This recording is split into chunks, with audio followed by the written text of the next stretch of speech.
Primeiramente, boa tarde a todos. Vamos iniciar hoje, dia 20, às 14 horas e 20 minutos, a nossa primeira aula de técnicas de usinagem, ok? Então, nesse semestre aqui, nós vamos, não sei se vocês perceberam, mas na listagem de vocês constam lá as duas turmas, a turma do quarto semestre e a turma do terceiro semestre. Porque a turma do quarto semestre não teve a parte de técnica de usinagem e eles precisam desse conceito para que eles possam desenvolver o seu trabalho lá na disciplina de CNC, ok? Então, nessa aula de hoje, a gente vai trabalhar somente a parte de técnica de usinagem, tá bom? Eu creio que os que não puderem entrar, porque deve ter algum tipo de compromisso, né? Mas essa aula nossa aqui, ela vai ser uma aula gravada. Todas as nossas aulas, né, diferente das outras lá, todas as nossas aulas vão ser aulas ao vivo, ok? Por que serão aulas ao vivo?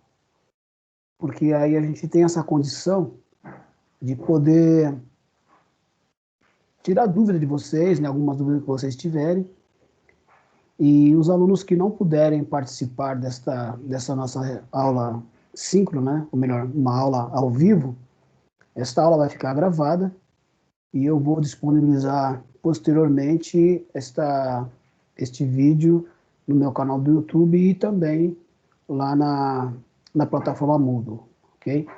Então, os alunos que não puderam participar desse nosso primeiro encontro, então ficará ali para eles à disposição essa nossa aula, ok?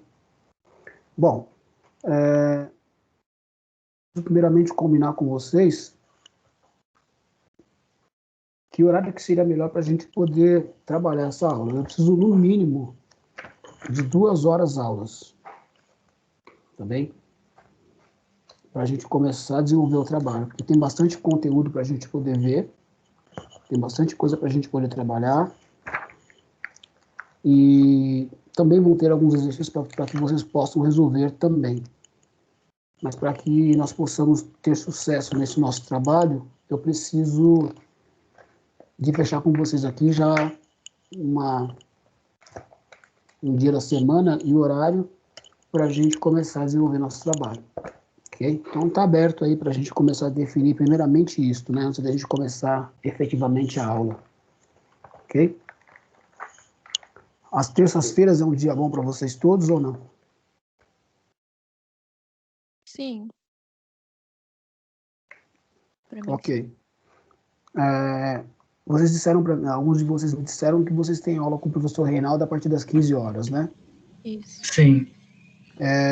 Qual seria o melhor horário para a gente poder fazer, para que nós possamos fazer essas nossas aulas?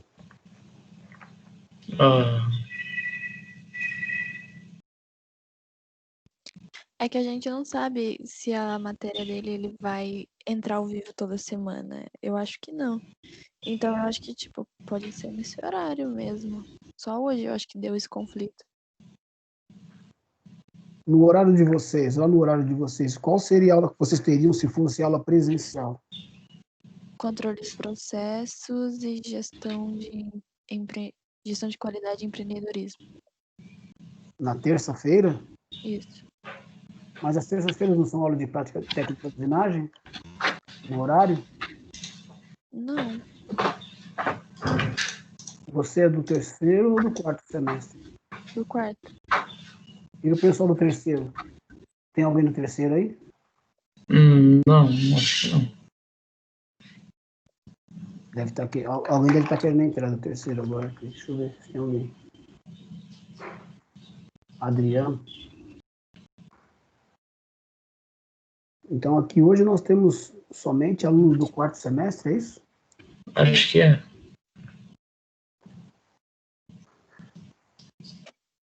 Adriano, você é do quarto semestre ou do terceiro?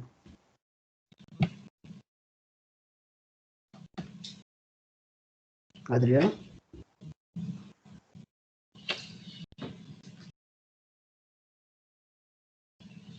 Eu acho que ele não está me ouvindo, hein? Ele escreveu no chat, eu acho. Ele disse que é do terceiro. Ele é do terceiro? Só tem ele do terceiro, então. Ô, Adriano, você consegue falar pelo microfone, sim ou não? Se você conseguir desbloquear? Ou você só pode falar pelo chat?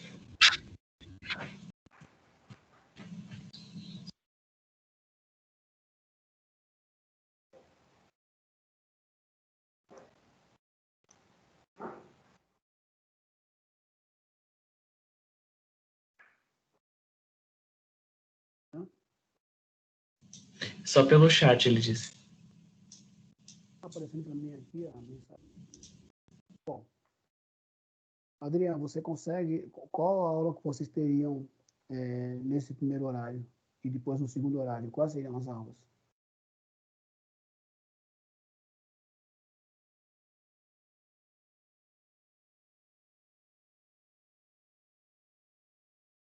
A minha pergunta foi o seguinte, ó. Quais seriam as aulas, se fosse aula presencial, quais seriam as aulas que você teria no primeiro e no segundo horário de terça-feira?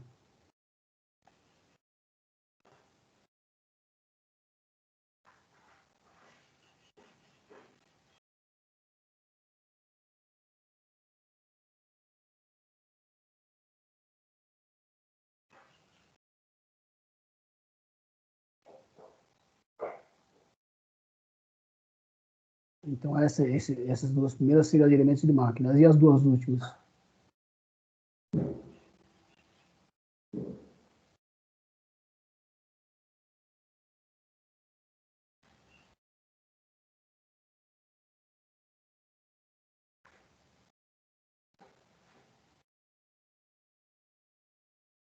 Tá. Deixa eu perguntar uma outra coisa para vocês. Qual o dia que vocês teriam, pegando o pessoal do quarto e o pessoal do terceiro, com exceção da terça-feira? Quarta-feira vocês teriam um horário?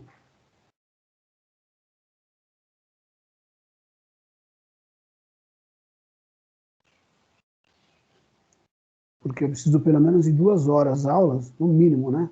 Para a gente poder trabalhar o conteúdo.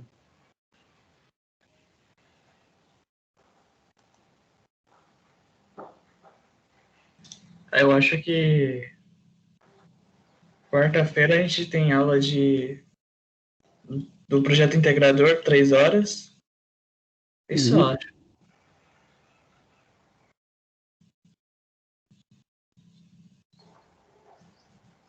Então faz o seguinte, ó, vocês do quarto semestre, vê com o professor que vocês teriam aula hoje, esta aula síncrona com ele hoje, verifica se ele pode abrir para a gente, para que nós possamos trabalhar pelo menos das 2 às 3, ou a gente marcar um outro horário, marcar da 1 às 3. Deixar o horário livre da 1 às 3 para a gente. Eu acho que dar umas 3 seria bom. Dá umas 3 é de boa. Tá legal.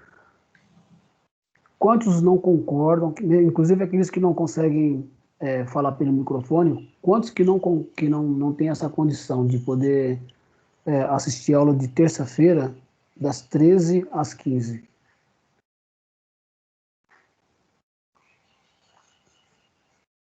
Quem não teria essa condição? Eu posso ter. Posso, por mim, Mas tudo não bem. sei se eu chego em ponto, né? Mas até 1h30, sim. Tá. Tamires, tudo Professor- bem? Oi.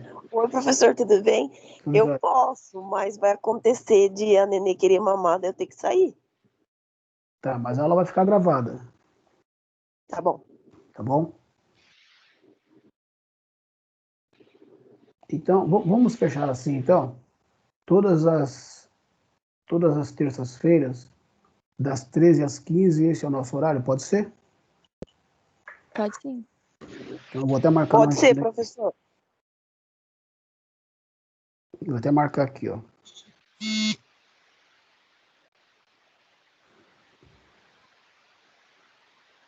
Eu vou avisar o pessoal da nossa sala que a aula vai ser das 13 às 15. Das 13 às 15. A gente deixa esse horário reservado, por quê? Porque aí fica tranquilo para a gente poder desenvolver o conteúdo, aquele que chegar um pouquinho atrasado, a gente também atrasa um pouquinho no início da aula, e aí fica fácil para poder tirar as dúvidas de todos vocês. O que a gente não quer é o seguinte, é de repente desenvolver um trabalho com um aluno na sala, entendeu? E os outros 30 e poucos ficarem com dúvida, tá bom? Então, quanto maior o número de pessoas, melhor para a gente. Se a gente puder agregar mais pessoas, é legal, tá bom? Bom, tá legal. Então, iniciando a nossa aula de hoje, então trabalhar um pouquinho dessa disciplina aqui chamada de técnicas de usinagem, né? O que seria essa técnica de usinagem, né? Seria todo um grupo de informações que qualquer profissional da área industrial, voltado para a parte metal mecânica, que vocês, a área de vocês também, ela agrega um pouquinho da parte de metal mecânica, né? Apesar que o curso de vocês é mais mesclado, né? Vocês têm tanto a parte de mecânica como a parte de elétrica, de eletrônica e informática, né? Mas grande parte, uma boa parte do conteúdo de vocês, ou se eu posso dizer até 50%, né? Ele é voltado para a parte de mecânica. Você tem a parte de ensaios, tem resistência de materiais, tem tecnologias de materiais, tem essa disciplina de tecnologias de máquinas técnica de usinagem, enfim, né?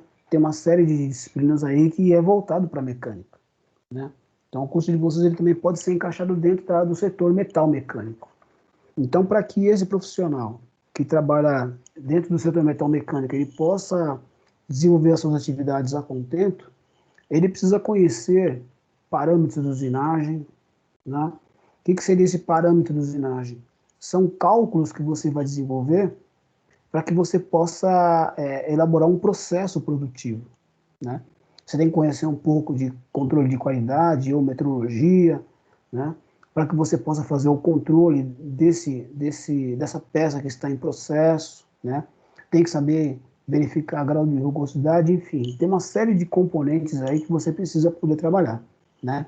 Mas se você não conhecer nada de usinagem, você não tem como, a gente não tem como compartilhar essa informação com vocês, tá bem? Então é preciso que vocês conheçam um pouco de máquinas, a gente chama de máquinas, ferramentas, para que nós possamos desenvolver um bom trabalho, tá? Vocês fiquem à vontade, na medida que vocês não entenderem alguma coisa, algum tipo de informação que eu passar, fiquem à vontade para me interromper para fazer pergunta, viu? Ok? O que nós temos aí, né? Dentro do processo de fabricação, né, de usinagem em máquinas, ferramentas, por que máquinas, ferramentas? Porque a máquina-ferramenta, tudo quanto é tipo de máquina, que vai gerar um processo, que vai fazer que vai elaborar um processo de fabricação, que vai remover cavaco, que vai fazer um processo de fabricação com remoção de cavaco ou sem remoção de cavaco, tá? Essas máquinas são chamadas de máquinas-ferramentas, porque ela precisa de... Oi? O que é uma retificadora? Eu vou chegar lá, tá? Então, são máquinas, ferramentas, são máquinas que você vai o quê? Você vai precisar de fazer uma remoção de material, você vai precisar dar forma nessa peça. Então, por exemplo, vamos imaginar, vocês já ouviram falar de fundição? Sim. Por exemplo, vamos imaginar o seguinte, vamos imaginar tem alguns vasos, né, que eles são feitos de alumínio, de latão, né, que eles não são usinados, né, eles são moldados, né. Então, quando você vai moldar esse objeto, né, esse objeto ele tem que receber o quê? Ele tem que receber primeiro um molde esse que você pode fazer ele em areia, você pode fazer ele em argila, você pode fazer ele de madeira, né?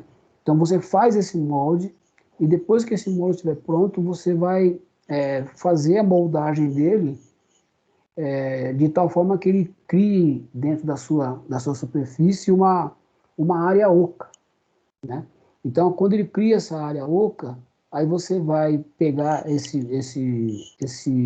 desenho que você desenvolveu, né, dentro do molde, e aí você vai fazer o preenchimento desse espaço vazio, desse espaço vazio, com um tipo de metal. Seja um metal ferroso ou metal não ferroso. O que é um metal ferroso? O metal ferroso é um metal que possui algumas coisas voltadas à parte de ferro, que tem carbono, né? E o metal não ferroso é um metal que não tem carbono. Por exemplo, lá, o alumínio, o latão, né? Então são materiais moles, materiais que você consegue trabalhar, né? O plástico e vai por aí afora, tá bem? Então você consegue moldar esse material. Então esse é o processo chamado processo de fundição. Então você vai levar essa liga, né, ao ponto de fusão mais alto dela, por exemplo, o ponto de fusão do aço, qual é a temperatura dele? O ponto de fusão do aço é o quê? 1800 graus, né? Então ele já está na forma líquida, né? Abaixo disso ele fica pastoso. Então, quando o material está na forma líquida, você deposita esse metal dentro desse espaço vazio, dentro desse molde, e aí você espera ele secar, depois você abre esse molde e remove dali a peça. Então, esse tipo de processo de fabricação sem remoção de cavaco. Agora, o processo de fabricação com remoção de cavaco já é a usinagem em máquinas ferramentas, porque ele usa a máquina e usa uma ferramenta para remover este material para poder dar forma. Ok? Tudo bem? Alguma dúvida até aí? Não, tudo bem, professor. Ok. Então, para as máquinas ferramentas, nós temos o seguinte, nós temos os tornos, né? Nós temos as fresadoras e nós temos as retificadoras. O que são os tornos? Os tornos...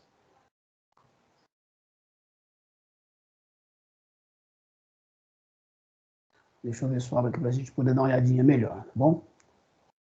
A gente fez um link aqui, ele demora um pouquinho para subir, por isso que a gente tem pedido para que vocês, para que a gente tenha um espaço maior dessa nossa aula. Ele vai abrir um catálogo para nós aqui.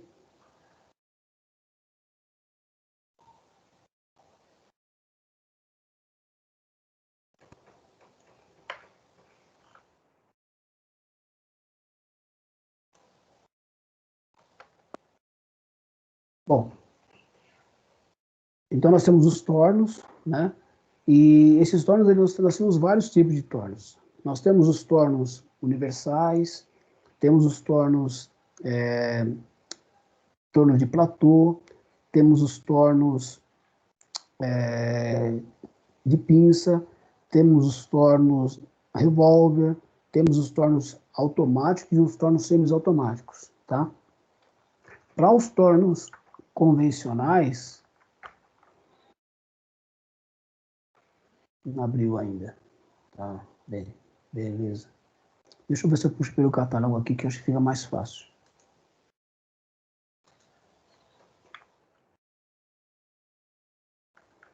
Será que ele tá rodando tudo bem aqui? Tá fazendo graça agora.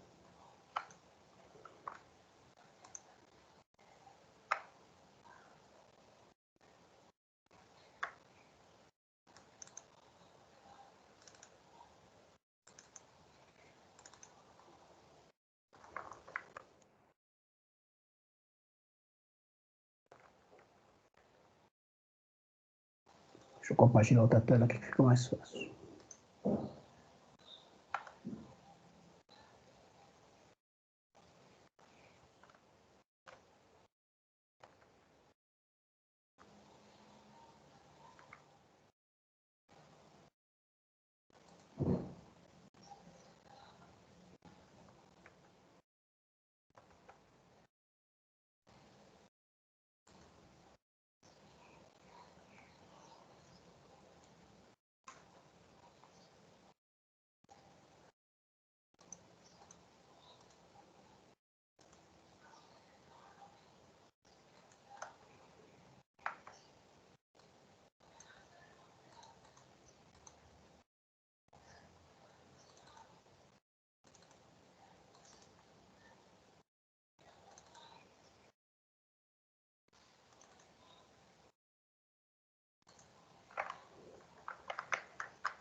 Meu Deus, que coisas.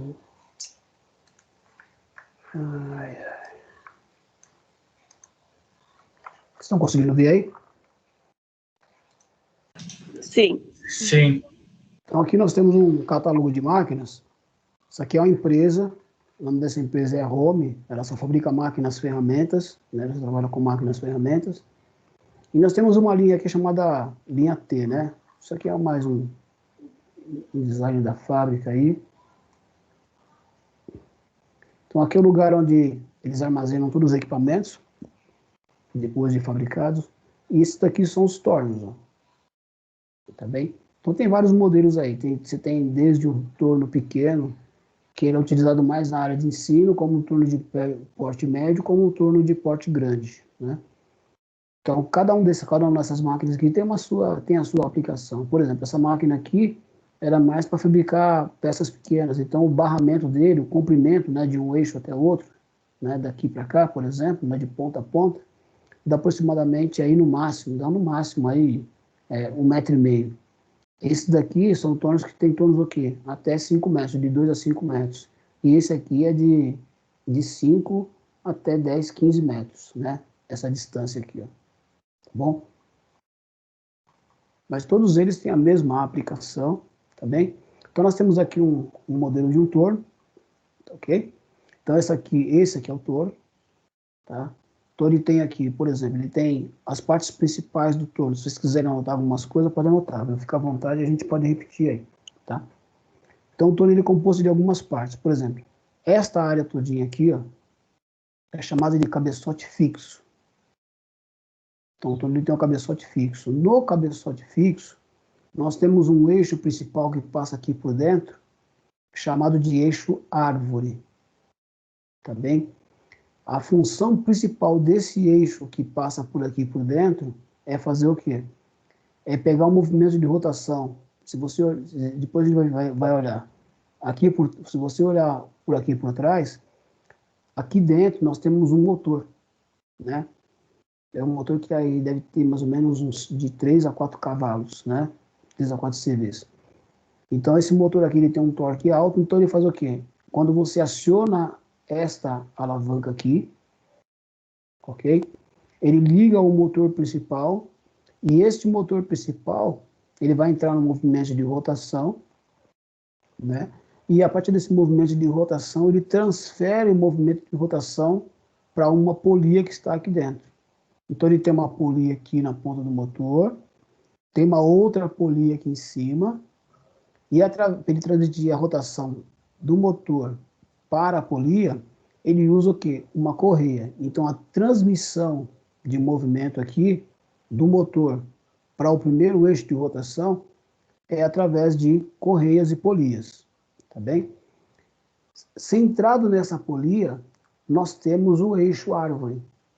E o eixo árvore, então, ele vai pegar a rotação do motor que passou para esse outro eixo principal através da polia, né? E começa a transmitir um movimento de rotação para cá, para essa placa. Tá bem? Então ele tem um movimento de rotação aqui. Dentro do cabeçote fixo, nós temos um trem de engrenagens, né? E esse trem de engrenagens ele vai ser responsável em mudar as rotações desse equipamento. Lembrando, todas as vezes que você vai mudar qualquer tipo de rotação para uma máquina convencional, no caso esse torno convencional, você não deve fazer com o motor ligado. Você precisa desligar o motor e aí você vai fazer a mudança dessa alavanca e dessas outras aqui para você poder fazer a rotação. É lógico que nós temos aqui um painel, né? E nesse painel aqui de baixo, ou nessa parte aqui de baixo, ele mostra para você quais são as rotações que essa máquina tem. Tá bem? Outra coisa que nós temos ali no cabeçote fixo. Nós temos esse cabeçote aqui, ó, que é chamado de cabeçote móvel. Por que cabeçote móvel? Porque se você soltar esse parafuso que está aqui, depois eu posso ampliar um pouco mais para vocês. Deixa eu ver se eu consigo ampliar agora. Vamos ver. Aí, melhor, né, cara?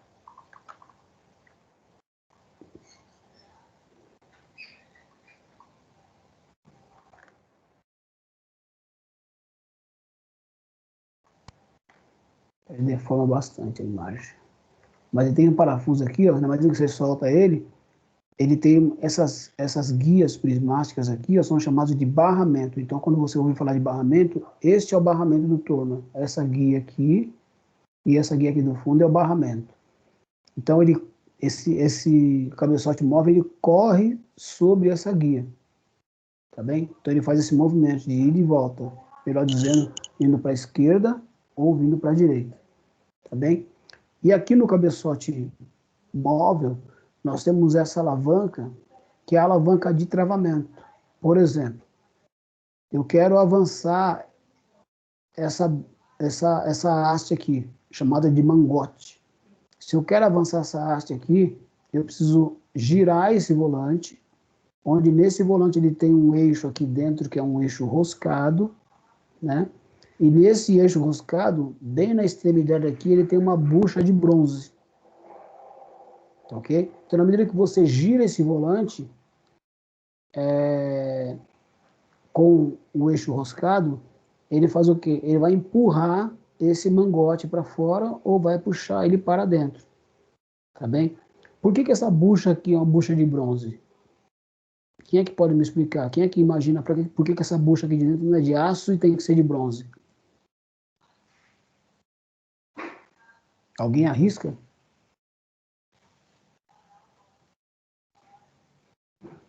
A bucha de bronze ela é colocada por quê? Primeiro, se houver um travamento, você consegue remover essa bucha daqui de dentro e refazer ela. Tá bem? Segundo, desgaste. Tá ok? Então, o eixo principal aqui, o eixo roscado que está ligado a esse volante, né? Ele é feito de aço. Se eu colocar aço com aço, vai dar atrito, ele vai desgastar o quê?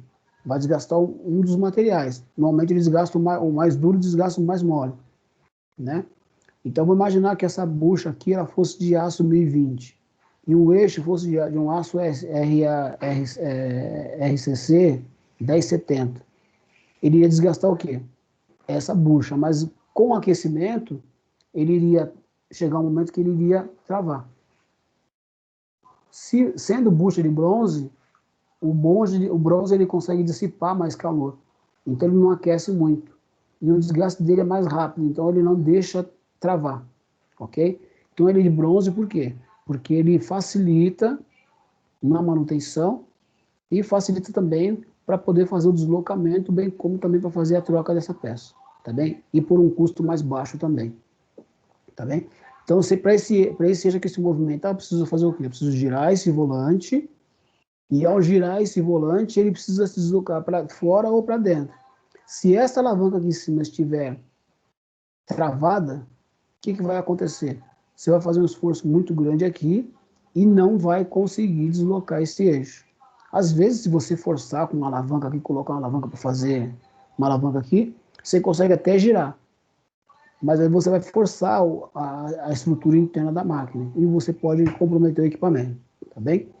Então, essa trava aqui tem que ficar solta. Ela fica solta, é um quarto de volta que você dá aqui, ele já solta e você consegue avançar e retroceder de forma bem tranquila. Esta alavanca aqui é a alavanca de travamento do cabeçote. Então, nós temos essa alavanca de travamento que é do mangote, e essa alavanca é a de travamento ou destravamento desse carro aqui. Com ela travada, esse carro, vou imaginar que eu tento empurrar ele para frente, todo o carro, ele não vai. Agora, se eu soltar, ele vai tranquilamente, que ele vai correr em cima dessas guias prismáticas aqui. Ok? Outra coisa que nós temos aqui também no torno são os carros, né? Então, nós temos o carro. Esse carro aqui é chamado carro principal. Tá vendo que ele tem uma alavanquinha aqui em cima? Ele tem uma alavanquinha aqui em cima. Então, quando você gira essa alavanca, este carro, ele faz o deslocamento nesse sentido. Tá bem? Esse sentido aqui é chamado de sentido longitudinal, né? Então, ele corre neste eixo aqui, ó, nessa direção. E este outro carro, que é o carro inferior, é o carro que faz o deslocamento no sentido transversal, tá bem? Então nós temos dois eixos aqui, ó. Um eixo, posso chamar esse aqui eixo de X, e esse aqui é o chamado eixo Z, tá bem? Então ele desloca nessa posição, ou no eixo longitudinal, ou no eixo transversal. Bom, esse carro aqui superior, ele tem um curso pequeno. Ele desloca no máximo, aí estourando, ele desloca aí uns 100 milímetros, né? Seria 10 centímetros. No máximo uns 100 milímetros. Se eu tivesse só esse deslocamento aqui na parte superior, eu iria limitar o deslocamento desse carro aqui. Vou imaginar que eu tenho um torno aqui, que esse barramento é barramento de 1 metro, né? Então, daqui dessa ponta até essa ponta aqui, o comprimento é 1 metro. Mas, como eu tenho uma série de distanciamentos aqui que vão perder um pouco da medida, então eu vou ter no máximo uns 600 milímetros aí. Se esse consegue só deslocar só 100, eu estou perdendo 400. Né? Comecei não, estou perdendo 500. Então, o que vai acontecer? Para ele poder compensar tudo isso aqui, tá bem? Eu preciso deslocar com essa alavanca aqui. Então, quando eu giro essa alavanca ela tem um sistema de engrenamento. Se vocês olharem direito, se vocês olharem bem aqui, ó, essa parte é uma barra dentada, tá bem? Esta barra dentada, ela faz o quê? Na medida que você gira esse volante, tem uma engrenagem que está apoiada, lógico, nessa direção aqui, lá por dentro, tem uma engrenagem que está apoiada aqui, e na medida que você gira, você desloca todo esse conjunto aqui, ó. Todo esse conjunto você desloca o quê? No eixo Z também. Tá legal? Tudo bem? Este movimento ele pode ser um movimento manual ou pode ser também um movimento automático. Tá bem? Então, através desta alavanca que nós temos aqui, ó, ele consegue fazer o quê? Se você deslocar para a esquerda, ele desloca esse carro aqui, ó, no eixo transversal. Se você jogar para a direita, ele desloca nesse sentido aqui, no sentido longitudinal. Tá bem? Isso no modo automático. No modo manual, pela alavanca mesmo aqui, ou pela alavanca aqui também. Então aqui a alavanca que vai fazer o deslocamento no eixo longitudinal, para as medidas maiores, aqui longitudinal para as medidas menores, e aqui eixo transversal. Tudo bem? Essa alavanca aqui, ela só tem uma função. A função principal dela é para fazer engrenagens. Tá bem? Ou também fazer rosca. Mas dá para fazer engrenagem do torno? Dá. Você tem algumas acessórios que você consegue colocar, mas mais especificamente ele vai ter que fazer o quê? A gente pode fazer rosca com ele. Tá bem? Faz a rosca no eixo. Tá bom? Alguma dúvida aí, pessoal? Tranquilo? Podemos continuar? Então, o torno ele tem um cabeçote fixo, tem um cabeçote móvel, tem o carro, tem um avental aqui com o carro principal e o carro transversal, tá bem? E tem também um barramento. Então, essas daí são as partes principais do torno, tá bem? São as partes que são únicas, né? Para você começar a fazer o processo de fabricação.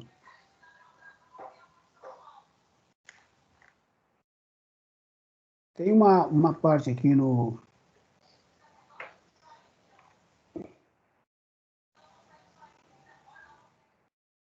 Essa parte aqui, essa tampa, é uma tampa de proteção, tá bem? Você pode ver que ele tem, inclusive, uma cortinazinha aqui, ó. Tá ok? Qual é a função disso aqui? Isso aqui é a proteção do fabricante. Porque qualquer tipo de equipamento que você vai fabricar, ele precisa estar dentro da NR12. Todo mundo está lembrado do que é a NR12?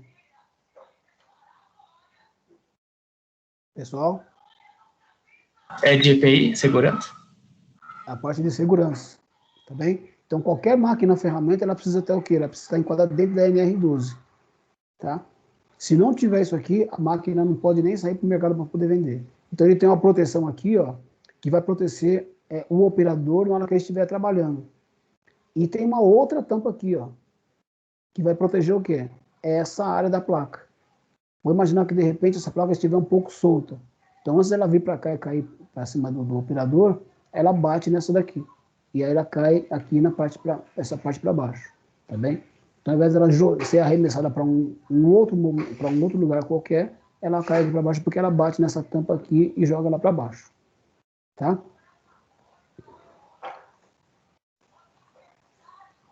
Então, aqui nós temos as capacidades, tá vendo?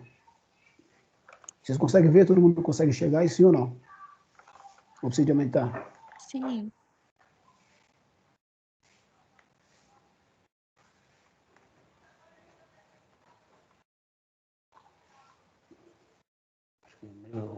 Tá vendo? Então ele tem aqui o seguinte, ó. A distância entre pontas. Quais são essas distâncias entre pontas? São essas daqui, ó. Daqui até essa outra ponta do cabeçote fixo até o cabeçote móvel. Então você pode ter o quê? Um eixo com uma capacidade de distância, ó, entre pontas de 500 milímetros ou de 1000 milímetros. Tá bem? O diâmetro máximo que ele consegue usinar é um diâmetro de 240 milímetros. Então, para um torno que tem um barramento onde a distância entre pontas é de 500 milímetros, tá bom? O maior diâmetro que ele consegue fazer é o diâmetro de 240 milímetros. Para uma máquina que tem um barramento de 1 metro, o diâmetro máximo que ele consegue fazer também é 240 milímetros. Tá bem? Podendo chegar até 455, né?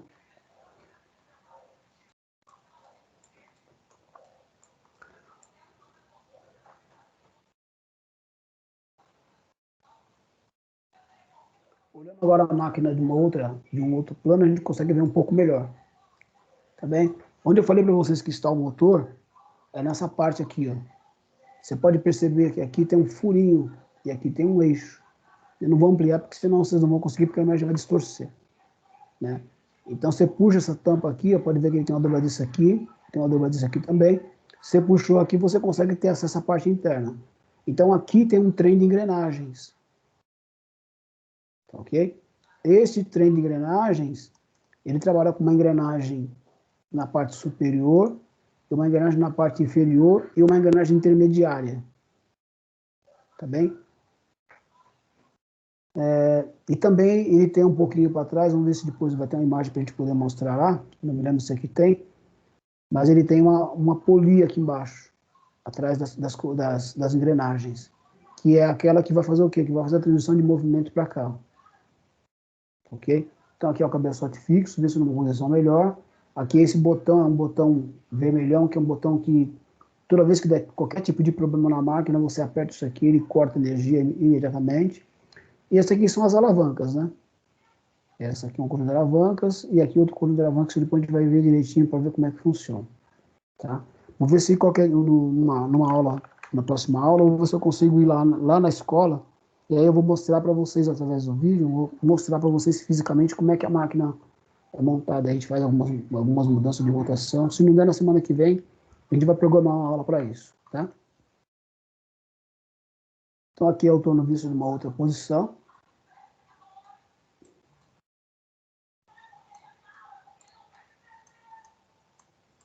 Aqui é uma outra máquina um pouco maior, tá vendo? Essa peça aqui é chamada de luneta. Por que, ó, como essa distância aqui é muito longa, deixa eu ver de quanto que é esse barramento aqui,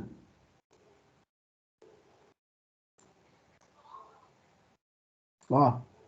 Ó o comprimento do barramento, ó, de 2,250 m, né? De 2,20 m, 2,30 m, vamos dizer assim, até 3,5 m. Vamos imaginar que você vai usinar esse eixo aqui. Quando você entra com a ferramenta na peça, normalmente, ó, como ela está biapoiada, ela tem um ponto de apoio aqui, ó, e tem um ponto de apoio aqui. O que vai acontecer? Como a distância aqui é muito longa, pode acontecer dessa barra, ela ter um movimento de flexão, né? Ela vai fletir. Se ela tiver um movimento de flexão, o que vai acontecer, né? Se ela tiver desculpa. Se ela tiver movimento de flexão aqui ou aqui, ela pode encavalar a ferramenta, ela pode travar a ferramenta embaixo, tá? Então, para que isso não aconteça, você tem que colocar um ponto de apoio bem próximo da ferramenta onde está fazendo o esforço. Então, para que isso não aconteça, você coloca essa pecinha aqui, ó, chamada de luneta. Tá bem? Legal? Então, você reduz a distância aqui, ó. Reduz o espaço.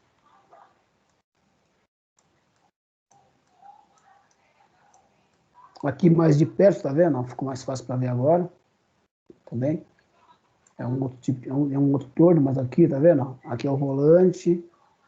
Aqui é a trava, para você poder fazer o movimento dela, do cabeçote móvel. Aqui, ó, é a alavanca com um anel aqui, ó, chamado de anel graduado. Tá bem? Tanto aqui, como aqui também tem um anel graduado. Ok? Depois eu vou explicar para vocês como é que a gente faz o cálculo disso. Como é que a gente calcula a precisão da máquina. Como é que a gente consegue fazer o seguinte. Bom, eu quero fazer uma peça que tem uma precisão de 2 centésimos. Tá bem? Eu tenho que ver se essa máquina tem capacidade para isso. Depois a gente vai ver como é que faz isso aí também. Tá?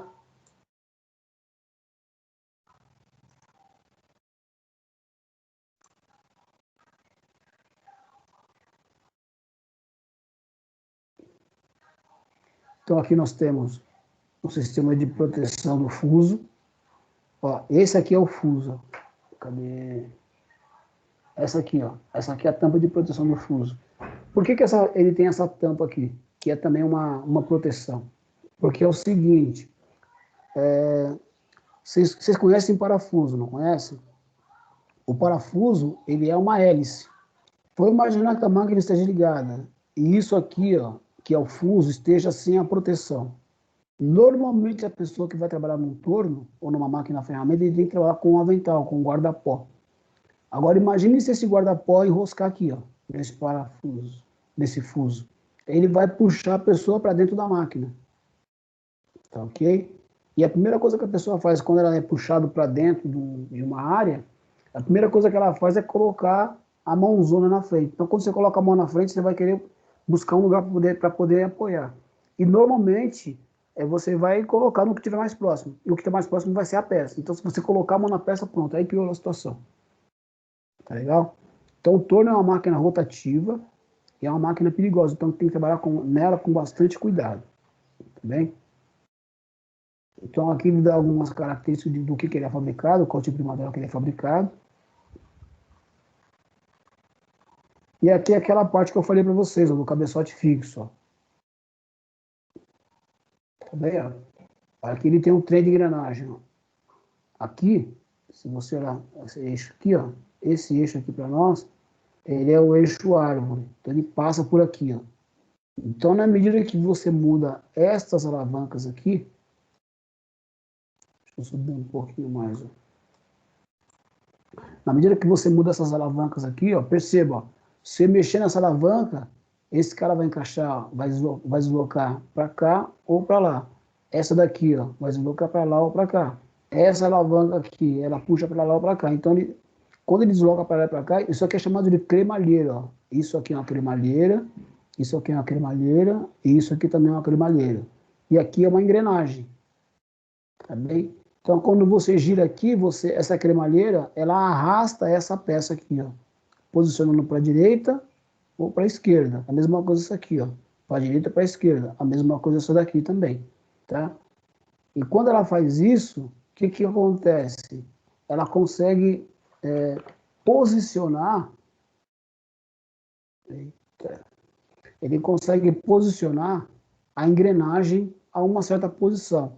Então, quando ele muda a posição da engrenagem, ele coloca uma engrenagem maior, ou engrenagem menor com uma engrenagem maior, ele baixa a rotação, ele diminui a rotação, ele diminui o número de giros, né?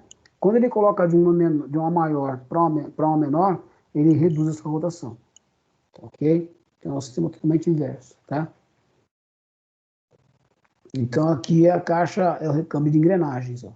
Então, por isso que eu falei para vocês, qualquer tipo de máquina ferramenta, você não pode mudar a rotação de forma alguma com a máquina em movimento. Tem que parar. Porque se você não parar, você estoura todo o trem de engrenagem que tem aqui dentro.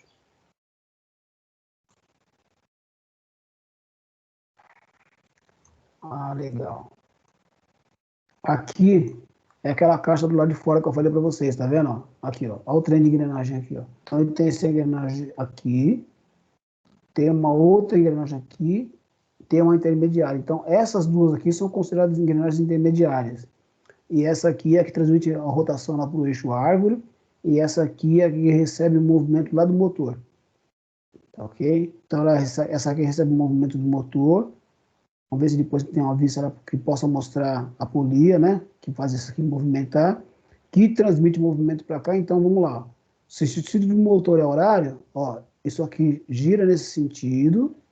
Você vai entender por que tem que ter. Oi? Pode falar. Foi avisado que a gente tem outra reunião às 3 horas. Já deu 15 horas? Já. Meu Deus do céu. Rápido demais. Muito rápido. Pessoal, depois a gente retoma a partir daqui, pode ser? Na semana que vem? Pode ser. Pode Obrigado, ser? senhor. Vocês veem como é que é pouco tempo para a gente poder trabalhar tudo isso? É muito pouco tempo. Mas tudo Sim. bem. Então tá legal. A chamada de vocês eu vou fazer por aqui, tá? Por essa... Às 1h, né? Então a partir da semana que vem, às 13 horas. Tá bom? Avisa o resto do pessoal. Pessoal, Já avisei. até mais. Boa aula para vocês, tá bom? Obrigado, senhor. Tchau, professor. Obrigada. Tchau, senhor. Valeu. Tchau.